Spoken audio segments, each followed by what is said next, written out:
Bueno, vamos a tratar en este programa, bueno, primero vamos a hacer un análisis, vamos a escuchar algunas reflexiones sobre ese extraordinario proceso que fue la Consulta Popular Nacional, a donde pues las comunidades, las comunas, los consejos comunales presentaron más de 27.000 proyectos que los elaboraron ellos mismos en asamblea, o sea que ya en una asamblea hicieron una prioridad de su proyecto, elaboraron un proyecto y ese proyecto fue sometido, ¿verdad?, para elegir los primeros 4.500 proyectos, ¿verdad? De esos 27.000, es decir, el pueblo haciendo su prioridad y eligiendo su proyecto.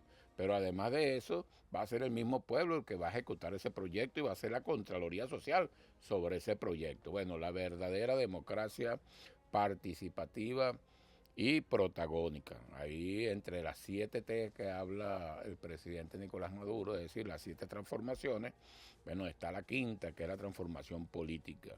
Y la transformación política es trascender de la democracia representativa a la democracia participativa y protagónica, donde la comunidad, el Consejo Comunal, bueno, es la instancia fundamental a donde debe aplicarse pues esa democracia directa.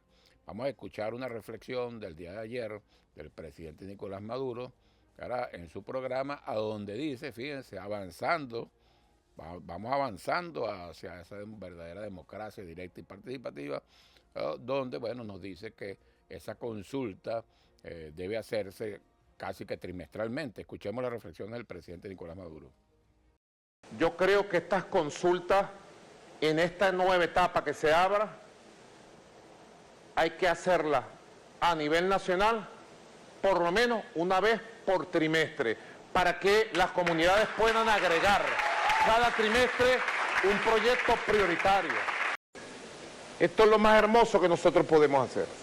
Hay algo más importante que podemos hacer, que es empoderar al pueblo, respaldar al pueblo, unificar al pueblo desde las bases, como la gente se expresó ayer, sin exclusiones, sin sectarismo, sin ningún tipo de que tú eres acá, que tú eres allá. No, ahí éramos vecinos, ahí éramos vecinas, ahí éramos comunidad. El poder comunal. Chávez tuvo razón. Nuestro Chávez tuvo razón. Vamos por el camino correcto. Vamos por el camino correcto. Muy hermoso, de verdad, con mucho contenido político, esa consulta popular. Yo estuve desde el día 19, desde el día viernes, en el estado Zulia. Y bueno, me percaté todo lo que fue la parte de la organización. El encuentro fue algo muy hermoso, ¿no? Algo de lo más importante es que en esas comunidades que indudablemente somos seres humanos y existen diferencias, ¿verdad? Pero todos se unieron, fue un momento de unión nacional, incluso los que no habían gente más allá que no estaba, pues desconocía sobre los proyectos. Ese momento fueron al centro de votación, vieron los proyectos, discutieron los proyectos que estaban que se iban a someter a votación. De verdad que fue un momento hermoso, yo creo un momento de integración, se encontraron todas las fuerzas políticas e incluso vi votando en el Zulia a personas de partidos que no tienen que ver nada con la revolución y andaban con su camisa de su partido. Yo vi en el Zulia compatriotas de Un Nuevo Tiempo, con la franela Un Nuevo Tiempo, votando en su proyecto, como debe ser, ¿verdad? La gente participando, ¿verdad? Sin ningún tipo de discriminación, ¿verdad? Participando por lograr las obras que más necesita pues, los territorios.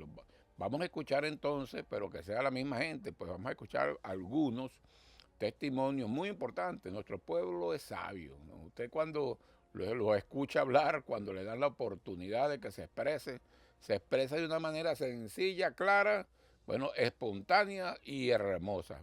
Estos testimonios que vamos a escuchar son de compatriotas, ¿verdad?, habitantes de la parroquia Venancio Pulgar del municipio Maracaibo del estado Zulia. Escuchemos entonces algunas opiniones sobre lo que fue este proceso inédito de consulta popular.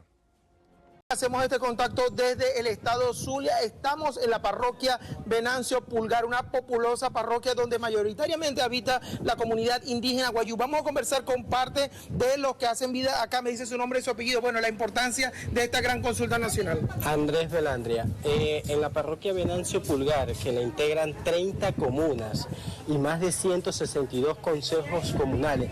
Hoy agradecemos al presidente constitucional y conductor de Victoria, Nicolás Maduro Moro, por habernos permitido nosotros debatir y discutir en el seno del Parlamento Comunal 7 proyectos, de las cuales hoy vamos a escoger uno, en la cual será financiada por nuestro gobierno y por nuestro presidente Nicolás Maduro. Gracias, presidente Nicolás Maduro, para eso. Es necesario resaltar, compañeros, también que aquí estamos todos unidos: el Partido Socialista Unido de Venezuela, los movimientos sociales, los líderes de comunidad, los jefes de calle, las estructuras de VC, el equipo político parroquial, todos organizados para consolidar el poder popular. Bien, muchísimas gracias. También vamos a conversar con José Sierra para que nos diga, bueno, la importancia de del pueblo organizado para elegir su proyecto, que ya ha debatido en el Parlamento Comunal. Bueno, Maracaibo, a estas horas de la mañana, los 85 circuitos electorales comunales activos, votando, participando. Acá estamos en un circuito electoral comunal de mayoría Wayuu. Aquí su vocera ejecutiva Peggy Rincón, los diferentes voceros que conforman los consejos comunales. El pueblo se ha acercado con una participación extraordinaria hasta este momento y sabemos que de aquí a las 6 de la tarde se van a rebasar las expectativas. ¿Por qué? Porque hay conciencia. El presidente Nicolás Maduro, bajo el método de la recuperación económica de este país, tiene los recursos y ha dicho que esos recursos el pueblo va a decidir dónde se invierten y que el pueblo los va a ejecutar. Por lo tanto, es una oportunidad extraordinaria, así lo ha entendido el pueblo, y esto es presario de lo que va a ser el próximo periodo presidencial 2025-2031, donde se va a profundizar la constitución del Estado comunal en Venezuela. Bien, muchísimas gracias. En total, en el estado Zulia son 410 circuitos comunales donde el pueblo está participando activamente desde bien temprano. Bueno, imagínense, extraordinario, ¿no? Cómo se expresa nuestro pueblo. Fíjate, pueblo unido, organizado y consciente. Esa era clave fundamental, ¿no?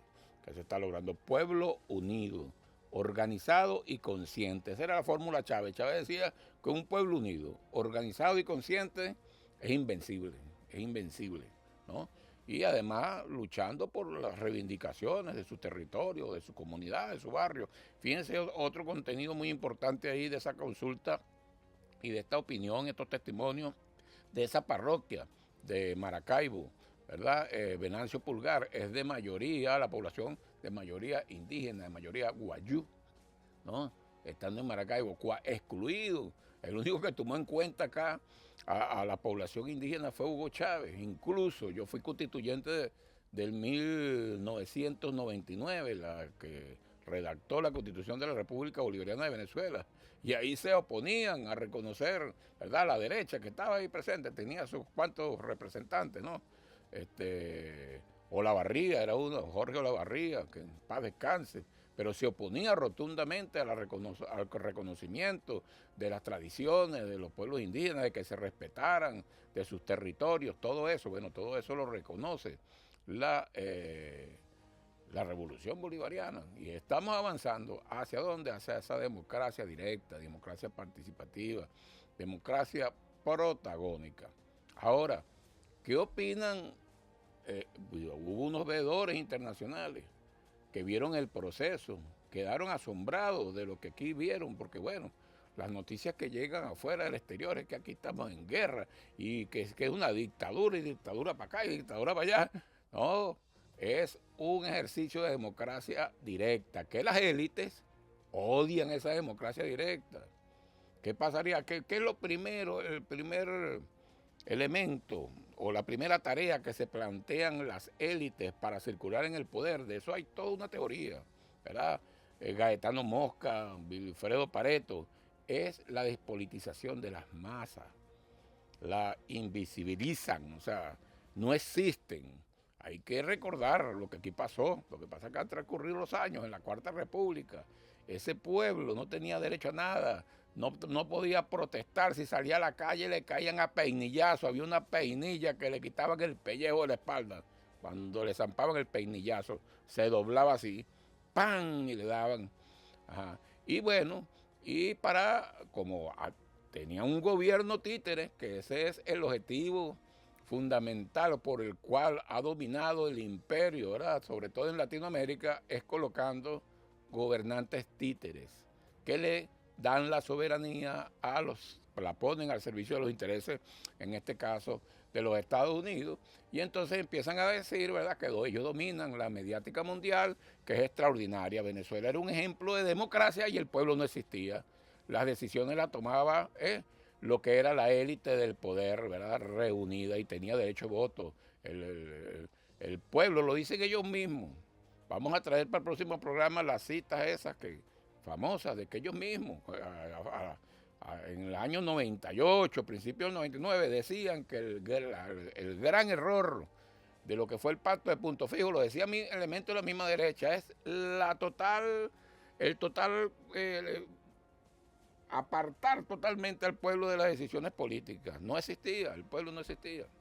Entonces presentaban puros números, ¿verdad? Voy a poner un ejemplo, cuando lo que pasó en 1989, la masacre del Caracazo, más de 3.000 muertos, conocida como el Caracazo, pero eso pasó en varios, fue una protesta nacional. ¿Qué pasó ahí? ¿Qué hizo los Estados Unidos? El 4 de marzo estaba aprobando un crédito de 450 millones de dólares. Eso está en la prensa de la época, ¿verdad? ¿Y qué decía el vicepresidente que se pronunció en esos días? Que bueno, que esos revoltosos no van a impedir para nada las buenas relaciones que tienen los Estados Unidos con Venezuela. ¿Por qué? Bueno, porque le estábamos regalando el petróleo, estaban saqueando los Estados Unidos, fueron el dueño, o sea, se creyeron ellos durante todo el siglo pasado, ¿verdad? El siglo XX, ellos controlaron las riquezas, prácticamente gobernaban a través de títeres a Venezuela. Llegó la revolución y le dijo que no. Llegó Chávez y puso la riqueza petrolera al servicio de los pobres. Creó las misiones, las grandes misiones. Y por ahí en el 2009, 2010, Venezuela tenía el ingreso per cápita más grande de Latinoamérica. Por ahí en los años 2009, 2010, Venezuela logró tener el salario, el ingreso mínimo legal más alto de toda Latinoamérica. Eran $574 el ingreso mínimo, ¿verdad? Legal, mensual. ¿Qué hizo el imperio? Bueno, tenía que parar eso, porque se convertía, según el imperio, en un mal ejemplo en sus pretensiones de dominar al planeta, ¿verdad? Porque entonces un arañero de Sabaneta, Chávez, con el pueblo, que supo comunicarse con el pueblo, bueno, hizo una gran fuerza y creó un movimiento mundial. Empezó en Latinoamérica y se regó por el mundo, pero además demostró que había un sistema mucho más eficiente que el capitalismo. Entonces había que pararlo. ¿Qué pensó el imperialismo? Que con el fallecimiento, que estoy seguro, dentro de años, seguro cuando venga la desclasificación de los documentos, se sabrá que ellos mandaron a matar a Chávez. Yo fui ministro del despacho de la presidencia en el año 2010 y vi cómo Chávez se fue desmejorando de repente. O sea, a Chávez le inocularon un virus, una cuestión, ¿verdad? Y pensaron ellos que con la desaparición física de Chávez, bueno, tenían el mandado hecho. Bueno, se volvieron a equivocar porque es un pueblo que tiene sangre de libertadores, es un pueblo que se siente orgulloso y heredero de las glorias de los libertadores de América, de Sudamérica, encabezado por ese gran hombre que fue Simón Bolívar, ¿no?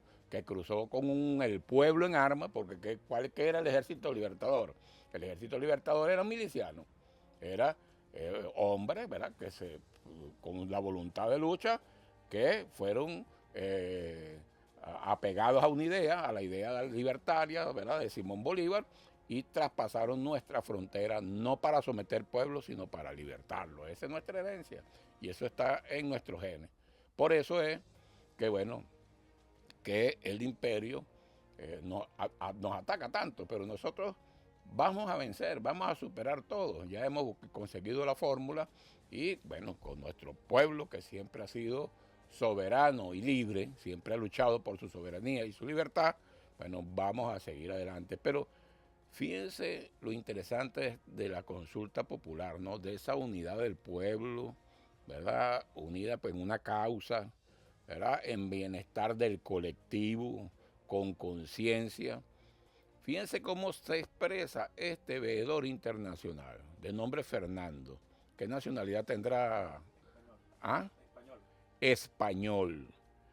Fíjense, esta reflexión es muy importante porque él se interesa tanto que hasta explica mejor el proceso que muchos dirigentes aquí en Venezuela, de lo impactado, porque cuando alguien aprende, ¿verdad? Viene un veedor internacional, ve un proceso de esto y lo explica también, es porque, bueno, se interesó, es porque le causó un impacto, porque si no, no le levanta el interés. Le causó una emoción.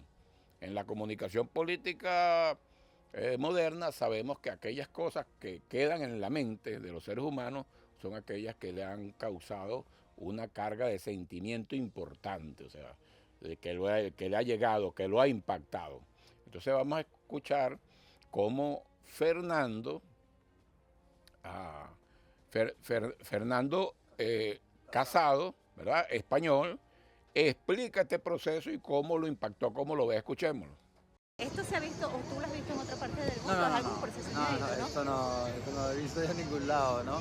Porque además, fíjate que hay otras realidades en las que sí se establece mecanismos de participación. En algunas democracias occidentales muy sui generis, por ejemplo Suiza, ¿no? Suiza tiene 3-4 referéndums a lo largo del año en donde se deciden asuntos de carácter cantonal, de carácter federal, de carácter municipal. Sin embargo, ¿qué es lo que hace tan especial a esta consulta? Que la comunidad es la que ha trabajado en la elaboración del proyecto, es la misma comunidad quien ha elegido cuáles son las prioridades que se deben de atender. Es decir, no viene una iniciativa desde arriba para que se elija un proyecto, o no viene simplemente desde abajo una toma de decisión sobre un acto puntual que después va a ejecutar el poder ejecutivo en este caso. No, aquí primero lo que se da es un trabajo desde abajo en el que la propia comunidad se involucra en las prioridades y en los problemas que existen en la comunidad. Una vez que construyen ellos mismos los proyectos, distintos proyectos en cada comunidad, suelen ser alrededor de 7, se abre al conjunto que habita en esa comunidad, haya o no estado involucrado directamente en la construcción del proyecto, y una vez tomada la decisión, se le manda al Poder Ejecutivo que baje los recursos, pero quienes ejecutan el proyecto es, una vez más, la nueva comunidad. Entonces, aquí hay primero una construcción democrática de prioridades y después una ejecución por la propia comunidad. Entonces, yo creo que eso es algo absolutamente único, no hay parangón en la historia. Bueno, ahí está, fíjense cómo se expresa Fernando Casado, ¿verdad? Un veedor internacional de España sobre, y cómo se empapa, pues, sobre un proceso que es inédito, ¿verdad? En el mundo de ejercicio democrático, la democracia participativa y protagónica. Mire, me reportan sintonía desde el Comando General de la Milicia, nada más y nada menos que está el comandante general de nuestra milicia bolivariana, Javier Marcano Tábata. Está en sintonía, también me dicen, el grupo de los 70.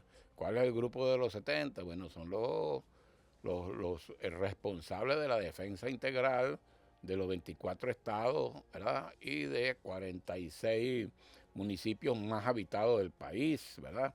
Pero está el sistema de aula antiimperialista de la milicia bolivariana en sintonía, ¿verdad? Porque la milicia tiene un papel fundamental en todo esto. Felicito a la milicia, participó activamente, ¿verdad?, en el Plan República para que se hiciese este proceso con el orden que se dio. No hubo ningún tipo de incidente, ¿verdad? De verdad que lo felicito, ¿no? Entonces también, además de eso, están todos los comandos de milicia, de la SODI, los comandos de milicia de las REDI, de las ADI. Bueno, la defensa total, ¿no? La defensa integral, pues nuestros milicianos, nuestras milicianas, que bueno, en este mes, ¿verdad?, que es fue el mes de la milicia, el 13 de abril, bueno, hubo justos reconocimientos, ¿verdad?, al trabajo de los milicianos y las milicianas. Mire, entre graduados, ¿verdad?, como oficiales de milicia, ¿verdad?, que van a su escuela antiimperialista y van y se estudian no solamente la táctica y el método de resistencia revolucionaria, ¿no?, táctico de resistencia revolucionaria, sino que estudian la historia, de dónde venimos, hacia dónde vamos, cuál es el proyecto social, cómo despreciaban el pueblo el siglo pasado, la historia del petróleo, todo eso para poder defender el territorio y poder cumplir con lo establecido en el artículo 75 de la Constitución, de la Ley Constitucional de la Fuerza Armada, que bueno, que desarrolla el 326 de la Constitución. Pero vamos a escuchar entonces, porque este programa, su programa Hablando de Poder, se ha convertido en el programa de la milicia bolivariana. Yo soy coronel, miembro especial del Estado Mayor de la milicia. Y bueno, todos los martes vamos a transmitir pues un mensaje de nuestro comandante general de la milicia, Javier Marcano Tábata. Escuchemos su mensaje del día de hoy. Bueno, muy buenos días, mi coronel. Saludarlo como siempre con mucha admiración y afecto. Y saludamos también a todos los radioescuchas, especialmente los de los Radio Nacional de Venezuela, nuestra señal matriz, Tiuna FM, YBKE Mundial. Ideas y milicias, qué creación. En esta oportunidad quiero hablar un poco de las actividades aniversarias. Hubo una total movilización, efervescencia de la milicia bolivariana en cada una de las actividades, en las deportivas, en las culturales, en las solemnes, y muy especialmente felicitarlos por la gran participación de la actividad del 13 de abril, que nos condujo hasta el Palacio Miraflores y fuimos recibidos por mi comandante en jefe, Nicolás Maduro Moros. Allí celebramos 22 aniversario de la Revolución de Abril y 15 aniversario de la milicia bolivariana. Esa actividad quedó extraordinaria. Y posteriormente tuvimos las graduaciones. Se graduaron 1.348 oficiales de milicia, 2.457 sargentos de milicia, integrantes de las promociones Bicentenario, Batalla de Junín y Ayacucho.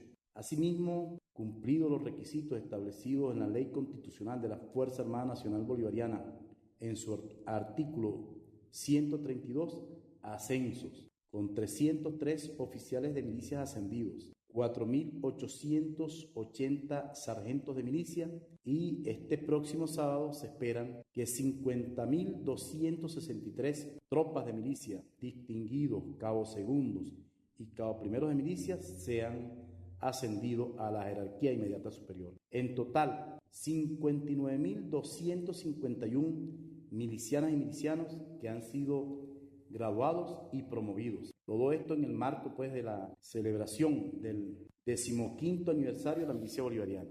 También este domingo pasado hemos participado con una cantidad muy importante de milicianas y milicianos a nivel nacional en la Operación República Consulta Nacional Popular. En este caso, la Fuerza Armada Nacional Bolivariana, a través de la milicia bolivariana, conjuntamente bajo la dirección, comando y control del Sistema Defensivo Territorial, fuimos a todos los centros electorales a resguardar, proteger la población que vota y el material electoral. Y de esta manera, consolidar esa gran premisa de la Revolución Bolivariana, mandar obedeciendo al pueblo. Y por último, quiero saludar a todas las estructuras populares de la milicia bolivariana, los agrupamientos populares de defensa integral, las bases populares de defensa integral y las unidades populares de defensa integral. Este año, dijo mi general en jefe Padrino López, será el año de las estructuras populares de la milicia bolivariana, las APDI, las PPDI y las UPDI. Y qué oportuno este año, porque justamente coincide con el lanzamiento de la gran misión de Nueva Generación, Igualdad y Justicia Social, Comandante Supremo Hugo Rafael Chávez Frías. De esta manera, acompañarnos socialmente a todo el pueblo de Venezuela y especialmente al pueblo miliciano, que participan por miles en esta misión. Desde la Casa de la Milicia Bolivariana siempre estaremos atentos, integrados para acompañar a nuestro pueblo en todas las luchas y en todas las batallas que tengamos que dar. Bueno, así que a mis hermanos y hermanas milicianas y milicianos de las estructuras populares de la milicia bolivariana, quiero despedirme pues bajo nuestro grito: donde el pueblo puede, la patria se crece. Ideas y milicia, qué creación. Bueno, tremendo mensaje de nuestro comandante general de la milicia. Estamos hablando de casi 60.000 compatriotas efectivos de la milicia que fueron promovidos, ¿verdad?, a grados y jerarquías superiores para fortalecer la milicia. Y bueno, antes de irnos a identificar y seguir con el análisis del mensaje del comandante general de la milicia, y vamos a tocar un tema muy importante cuando regresemos de identificar la señal, que es la agresión imperial y sus formas nuevas de dominio, de cómo buscan dominar pues a los pueblos para arrodillarlos a sus intereses. Entonces, bueno, antes de ir a identificar la señal, al corte, bueno, escuchábamos las palabras del mensaje del comandante general de la milicia bolivariana, Javier Marcano Tábata, quien, bueno, acordamos que este es su programa. Cuando él necesite el programa para comunicarse con las milicianas y los milicianos, bueno, está a su entera disposición. Y además, bueno, todos los martes habrá un mensaje, siempre habrá un mensaje, siempre hay algo que comunicar. El comando, entonces su programa Hablando de Poder se convierte en el poder de la milicia, a través, en este caso, bueno, de la voz del comando. Ahí en el mensaje de salutación, además de felicitar muy merecidamente a estos más de 50.000 compatriotas que fueron promovidos, ¿verdad?, a oficiales, sargentos, tropas. Bueno, esos 59.000 van a fortalecer toda la estructura de la milicia. Y decía algo bien importante el comandante general de la milicia, que el general en jefe, Vladimir Padrino López, ministro de la Defensa, había decretado este año como el año de fortalecimiento de las estructuras populares de la milicia. ¿Qué son las estructuras populares de la milicia? Es muy importante decirlo. Bueno, las estructuras populares de la milicia forman parte o son un subsistema del sistema defensivo territorial, que está a la orden para la ejecución de las operaciones del CEO, ¿verdad?, el Comando Estratégico Operacional. Pero son estructuras que están conformadas por el pueblo en armas, o sea, sus comandantes y todo su equipo de dirección son oficiales que vienen del pueblo, ¿verdad? No pasaron por la academia, sino que son oficiales del pueblo.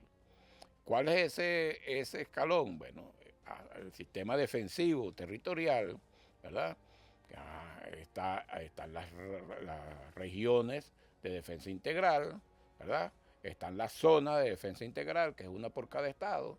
Están las áreas de defensa integral y después vienen 3 escalones populares, ¿verdad?, para el tipo de agresión interna, que es la más probable posibilidad del enemigo, dicho por ellos mismos, ¿verdad? Si usted lee el libro de Mark Esper, que fue el secretario de Defensa de los Estados Unidos en tiempos de Trump. Si usted lee el libro de Bolton, John Bolton, la habitación donde todo ocurrió, que hablan cómo se planificaban las distintas agresiones sobre Venezuela. Bueno, ahí siempre llegaba a la conclusión, intervenía el secretario de Defensa, Mark Esper, que es como el ministro de la Defensa, ¿verdad?, el secretario de Defensa, e intervenía un militar muy importante en los Estados Unidos que le llaman el presidente del Estado Mayor Conjunto, que en ese momento era Carl Mills, y decía, ¿verdad?, siempre, y lo dicen ellos, lo están diciendo ellos, ¿verdad?, entonces guerra avisada no vence a miliciano organizado. Entonces decían ellos mismos que que el tipo de guerra a aplicar a Venezuela es la guerra interna para producir una guerra civil. Y una vez que estemos matándonos entre hermanos, ese es el propósito de ellos. Bueno, invocar eso de la intervención humanitaria, que no es otra cosa que abrir los canales, ¿verdad?, de logístico y de apoyo militar para una guerra interna. Eso es, cuando ustedes escuchen ahí Y fíjense, cada día se desprestigia más la ONU. Fíjense lo que está pasando en Gaza. Una limpieza étnica, o sea, están matando a la población civil como le da la gana. ¿Y qué hace la ONU? Nada, ¿verdad? Y fíjense, los Estados Unidos acaban de vetar, incluso fíjate que se contradice, ¿no? Supuestamente la ONU reconoce la creación del Estado palestino, pero entonces presentan una resolución para que ingrese Palestina como miembro pleno de las Naciones Unidas y lo veta los Estados Unidos. Tiene derecho a veto. O sea, es una institución que descaradamente y lamentablemente están al servicio de los intereses de los Estados Unidos y entonces las utilizan para hacer la guerra, cuando las Naciones Unidas precisamente se crea después de la Segunda Guerra Mundial, después de más de sus 60 millones de muertos, bueno, para que la resolución de los conflictos debe hacerse a través de la diplomacia, como aquí en Venezuela lo hacemos a través de la diplomacia bolivariana. Pero bueno, ellos insisten y se convirtieron en un instrumento para limpiarle la cara a los guerreristas. Realmente en eso se convirtieron. Entonces, eso que llaman ellos, el derecho a proteger, y que llaman eso de la intervención humanitaria, no es otra cosa. Y ese está en el librito. Eso es lo que han hecho, pues, a finales, a mediados, después de la Segunda Guerra Mundial hacia acá. ¿Qué es lo que hacen? Oponen gobiernos títeres, ¿verdad? Directamente, a través de guerra psicológica, guerra cognitiva y todo eso. O, bueno, crean las condiciones, ¿verdad? O buscan las condiciones, bloqueo, guerra psicológica, ataque a la moneda, buscando que los pueblos se levanten contra sus gobernantes para ellos colocar un gobierno títere, ¿no? Y por eso es que yo lo digo, ¿verdad? Y yo invito a la reflexión. Ese debate hay que darlo dentro de la milicia, hay que darlo dentro de las Fuerzas Armadas. Mire, votar por el presidente Nicolás Maduro se constituye en este momento actual una acción de defensa integral de la nación, porque lo demás es entregar nuestro país a los intereses de los Estados Unidos. Repito, ustedes pónganse a analizar, compatriotas de la Fuerza Armada Nacional Bolivariana, milicianos, milicianas, pueblo, mire, votar con todas las críticas que se puedan tener contra el gobierno del presidente Nicolás Maduro, ¿verdad? Que en una democracia son admisibles y estaremos buscando mejorarla cada día más. Pero las cosas hoy en día o votas por la patria, por nuestra soberanía, por el legado de nuestros libertadores, el legado de Simón Bolívar, o votas por el imperialismo, ¿verdad? Que fue elemento que siempre combatió Simón Bolívar y los guerreros que tanta sangre nos ha costado. Entonces se convierte, ¿verdad? La elección del 28 de julio se convierte en una batalla por nuestra independencia, por nuestra soberanía. Y es una acción de defensa integral de la nación, porque si no sería entregar voluntad, sería rendirnos, pues. Y nuestro pueblo jamás se rinde. Y por eso es que nosotros, estoy seguro, obtendremos la victoria el 28 de julio. Pero es una victoria que tiene que ser consciente, tiene que ser debatida. Y bueno, estamos porque no nos podemos, ¿verdad? Con la conectividad y la globalización, todo lo que pasa en el mundo repercute, lo que llaman el efecto mariposa, repercute en todas las naciones del mundo. Y si esa nación es la nación que tiene las reservas más grandes probadas de petróleo, como es Venezuela, indudablemente que siempre estará dentro del juego geopolítico. Y ahorita, hoy en día, ¿verdad? Hay un reacomodo, hay una nueva reorganización, o se está construyendo un nuevo orden mundial, donde hay una agrupación que va a ser fundamental, ¿verdad? Que llaman los BRICS, ¿verdad? Que es una unión, ¿verdad? Los BRICS es por la sigla, ¿verdad? Brasil, Rusia, China y Sudáfrica, India. Son los iniciales, pero ya hay más de 80 países, ¿verdad? Pidiendo el ingreso. Y una de las cosas fundamentales es que de los países que han ingresado y de los que están pidiendo el ingreso pleno a ese bloque regional que respeta la soberanía de los países, que no quiere imponerle su visión política del mundo a los demás países, sino que respeta la autodeterminación de los pueblos. Bueno, Venezuela seguramente en los próximos meses ingresará plenamente. Y además de eso, ahí están entre los países que ya son miembros y los que están pidiendo ingresar, son países que tienen más del 80% de las reservas de petróleo de este planeta, lo que eso significa. Pero además de eso, bueno, está China, que el producto, vamos a ponerlo así, el Producto Interno Bruto, su aporte al Producto Interno Bruto mundial es superior al de los Estados Unidos y es superior al grupo de los 7. Entonces, bueno, hay ese reordenamiento, ¿no? Entonces, está un libro que escribió precisamente Padrino López, que se llama La escalada de Tucídides. ¿Qué es la escalada de Tucídides? Tucídides hablaba de la trampa de Tucídides, que es cuando una potencia hegemónica que está en el poder está siendo desplazada por otra. Bueno, esa potencia que está siendo desplazada hace actividades en el mundo que nos pueden llevar a una guerra mundial. Lo que está haciendo los Estados Unidos actualmente, ¿verdad? Por ejemplo, apoyando a Israel, apoyando todos esos conflictos del Medio Oriente. Entonces, dice, hay muchos estrategas, estudiosos, politólogos, filósofos, antropólogos, sociólogos, ¿verdad?, que dicen que esa balanza y esa lucha por el nuevo orden mundial se decide en Latinoamérica, en Sudamérica, por la cantidad de recursos que aquí existen, ¿no? Y hay otros que dicen, bueno, que debemos prepararnos para lo que va a pasar luego de las elecciones de los Estados Unidos, ¿verdad?, que vendrán, y ellos no lo esconden, pues es que ellos vienen porque sí, por Sudamérica.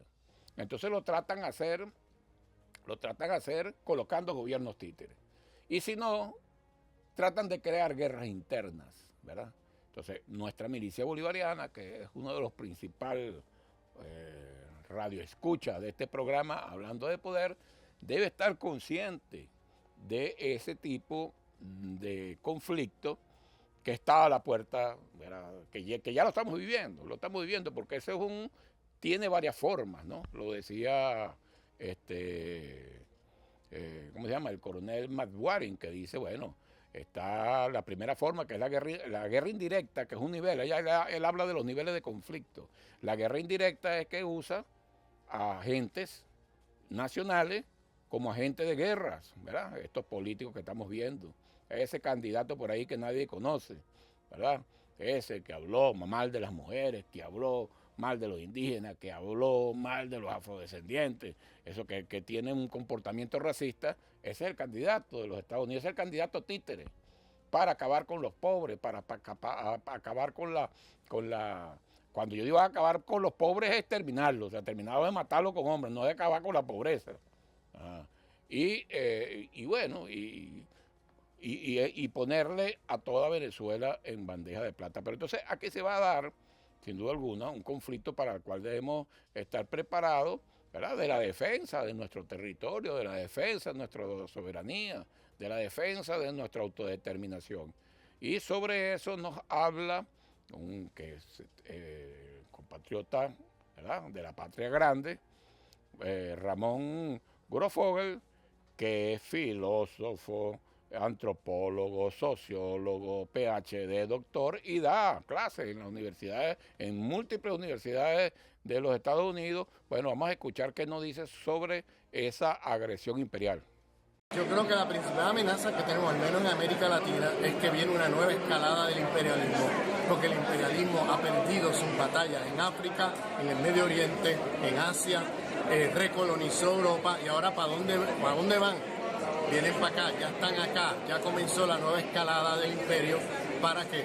Para ellos recolonizar América Latina, volver a tomar posesión de lo perdido frente a China, pero también frente a los gobiernos antiimperialistas. Entonces, el peligro mayor que tenemos es que viene una nueva escalada, lo está anunciando ya la comandante del Comando Sur, Laura Richardson, de que están construyendo una nueva escalada, y esa nueva escalada va a tener aspectos militares, no solamente lo que estamos viendo de golpes de Estado, no solamente que estamos viendo gobiernos que están traicionando los mandatos de los pueblos, sino también que vienen con una ofensiva militar a sacar a China y a destruir los gobiernos antiimperialistas de nuestra región, sobre todo Venezuela, que es el país más rico del mundo en pozos petroleros. Entonces nosotros nos tenemos que preparar para después de las próximas elecciones presidenciales de Estados Unidos, para esa escalada que viene, porque el imperio se juega la vida en nuestro continente. Si el imperio pierde, América Latina pierde su estatus imperial, porque no tiene ya estatus imperial fuera de nuestro continente. Y aquí se la está jugando contra China, contra Rusia y contra gobiernos antiimperialistas como el gobierno bolivariano de Venezuela. Bueno, fíjense la importancia de esa reflexión, ¿no? Porque entonces no solamente es Ramón Grosfoguel quien lo dice, sino un grupo grande de estudiosos de la geopolítica, ¿no? Que el estatus del imperio hegemónico del mundo, que actualmente lo ejerce los Estados Unidos, bueno, se lo está jugando, es con el dominio o la posesión, o la reconquista o la recolonización de América del Sur, donde Venezuela indudablemente con su riqueza es un objetivo fundamental. Ahora, aquí hay que recordar entonces quiénes han pedido sanciones, quiénes han sido los agentes de guerra del imperio estadounidense en Venezuela, quiénes han sido. Bueno, los apellidos, esta gente de los apellidos, de siempre, toda la vida ha sido así, ¿verdad? Los Machado, los Capriles, los Mendoza, ¿verdad? Son los mismos que piden, y piden hasta agresión, hasta invasión militar, ¿verdad? Ahora, en cualquier país del mundo, fíjense que entonces, con la mediática, hace un escándalo con la mediática, que si la señora no sé qué más, que la están inhabilitando. No, esa señora la están inhabilitando porque ha pedido invasión, bloqueo y guerra.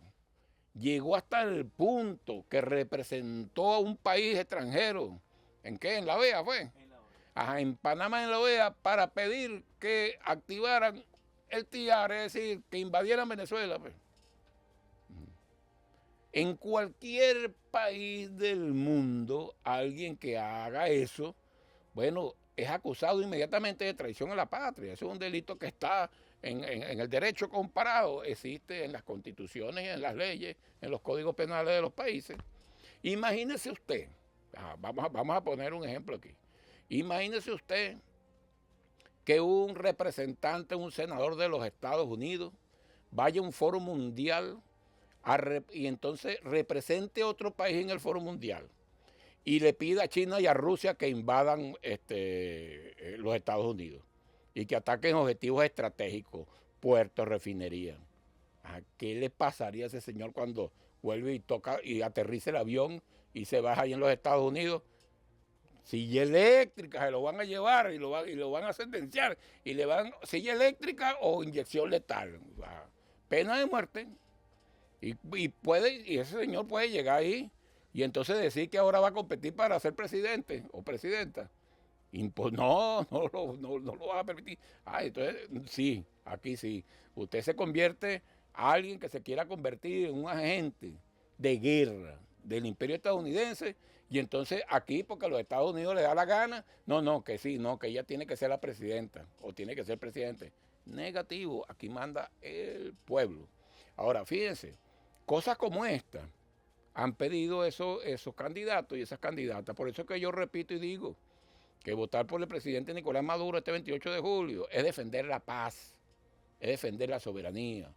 Porque es que usted cree que nosotros van a venir y van a pisotear al pueblo y lo van a maltratar y le van a dar la orden a la Fuerza Armada y la Fuerza Armada va a salir a caer a palo al pueblo. Eso no va a pasar. Entonces, esa es otra cosa. La única forma y manera de preservar la paz en este país es votar por Nicolás Maduro, ¿verdad? Y preservar nuestra soberanía y la autodeterminación de los pueblos, porque si no vendrían cosas como esta, ¿verdad? Que dice aquí que cosas que le ha pedido la oposición, esos apellidos, se lo ha pedido a los Estados Unidos que lo hagan, y por eso que una persona como esta, como Bromfield, que fue embajador aquí en Venezuela, que es asesor de la Casa Blanca en materia de Venezuela, bueno, habla aquí de invasión, de bloqueo naval, incluso está hablando o está insinuando asesinar al presidente con drones. ¿Tú crees que el pueblo se va a quedar, no va a hacer nada ante de esto? Bueno, sería ir a una guerra. Entonces, analicemos bien y entonces usemos, ¿verdad?, en paz, salgamos a votar el 28 de julio por la paz y la soberanía de la patria, por la autodeterminación de los pueblos, que Venezuela se respete en el mundo. Escuchemos a este desgraciado hablar de lo que piensan hacer con Venezuela. Ajá. Por ejemplo, la presencia de una o dos fragatas de mi país o de cualquier otro país, quizás una milla más lejos de las aguas nacionales de Venezuela, para controlar y decidir cuál carguero sale o entra y cuál no. En otras palabras, un bloqueo es una opción militar.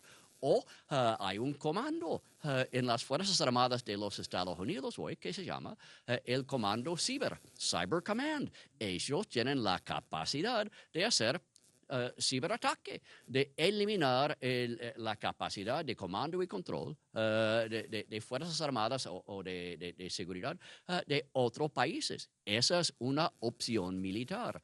O me dicen que hay soldados o aviadores sentados en algunas oficinas en, por ejemplo, el estado de Arizona en los Estados Unidos, que con un apriete de un botón pueden lanzar algo, municiones de precisión, que pueden llegar a su blanco, que puede ser 3 o 4 mil kilómetros lejos, a su blanco con certeza dentro de 3 metros, 10 pies, de impactar al blanco indicado a cualquier hora del día o de la noche.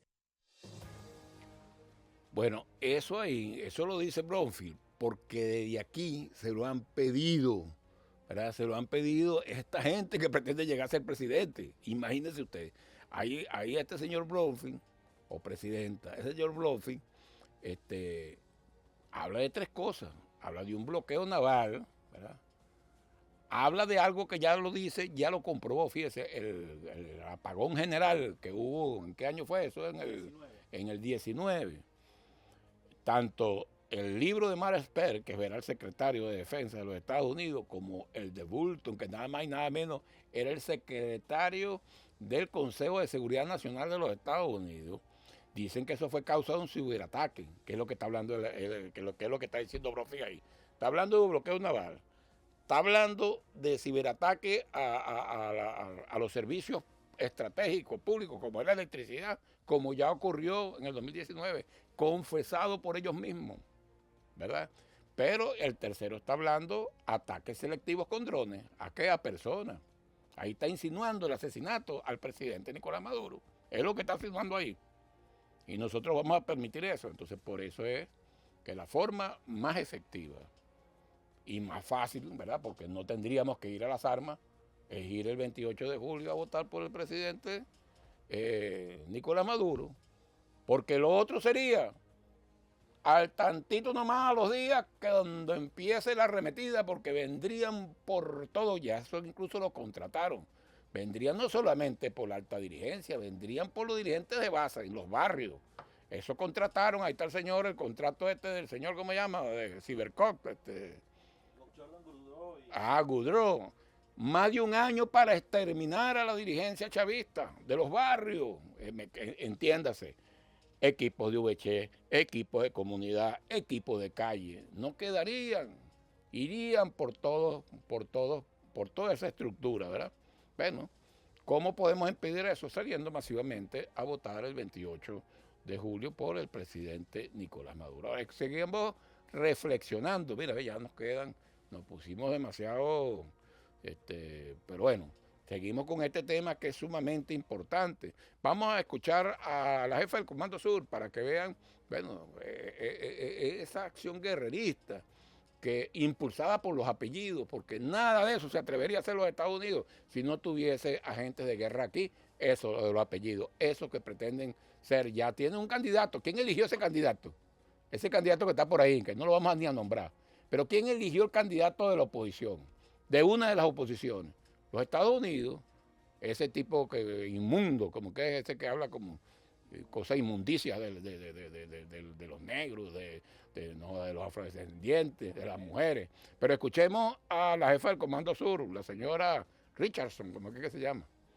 En términos de nuestra relación con Guyana, lo tenemos como un socio muy dispuesto y democrático en la región, un socio muy importante. Y vemos lo que el régimen de Maduro y Venezuela están haciendo, las acciones que se toman contra esta democracia, con una reclamación injustificada. Tenemos un plan muy sólido con Guyana y seguimos en ese plan y eso está siendo coordinado con nuestro gobierno de Estados Unidos. ¿Puede describir brevemente el plan? El plan consiste en visitas de personas dentro de mi comando y el compromiso que tenemos, los ejercicios, los intercambios de temas. Hemos continuado con todo eso, no tratando de empeorar la situación, sino seguir encaminados con nuestros compromisos regulares que han sido programados y no hemos detenido nada de eso. Bueno, ahí está clarísimo. Las agresiones, ¿verdad?, que dice Brophy y, bueno, cómo están utilizando a Guyana para agredirnos a nosotros, ¿no? Con la intención de dominar nuestros recursos naturales y hacerse de nuestra soberanía, ¿verdad? Que le entreguemos, ¿verdad? Pretenden ellos, con un gobierno títere, que le entreguemos entonces nuestra soberanía y autodeterminación. Bueno, se nos acabó el tiempo en la radio y seguiremos con este análisis, muy importante este análisis, sobre todo, verdad, agradezco la sintonía de la milicia en todos sus niveles, porque es fundamental reflexionar sobre esto y una tarea o una misión muy importante que le da la ley constitucional de la Fuerza Armada Nacional Bolivariana a la milicia, que es adoctrinar al pueblo, es decir, decirle esta verdad al pueblo. La milicia tiene que salir. Ya el general en jefe, Vladimir Padrino, habló que era el año de fortalecer la estructura popular de la milicia y bueno, y dentro de esa estructura popular una de las tareas fundamentales es adoctrinar al pueblo para fortalecer cada día más su conciencia. Bueno, con esto nos despedimos hasta el próximo martes.